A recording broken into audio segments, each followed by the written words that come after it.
mutane da dama a cikin tarihi sun yi ƙoƙarin komawa baya a cikin lokaci, wasu saboda su rage wa kansu tsufa, wasu kuma saboda a wayi gari sun ƙara ƙarfin mulkinsu. Wani ma wani abu zai gani mummuna ya faru sai ya fara lissafi tun da yana da ƙarfi ya za ya ɗan juya ya koma baya ta yadda zai je ya canja wannan abu.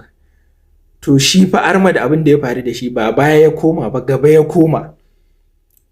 Yayin da ya tsinci kansa a cikin tsaka mai wuya, kwatsam sai buɗe ido ya kalli kwanan wata da agogo da yake hannunsa ya ankara cewa tuni shekaru 2 sun wuce, bai san yaushe ba, bai san a ina ba.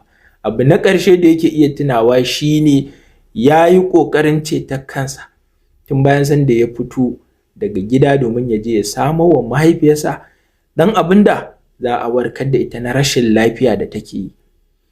Yanzu hakan yana nufin kenan shekarun ta 2 kwance babu lafiya. Ahmad ya shiru ya ƙara kallon agogon da yake hannunsa yanda ya fara shiga tararrabi. Amma yanda yake wannan tunani ne sai tuno da mutum a kusa da shi, ya juya ya kalli 'yar budurwar da take gefensa ya tambaye ta, kika ce min sunan ki Nusi ko? Da Allah ƙara gaya min kwanan watan nan.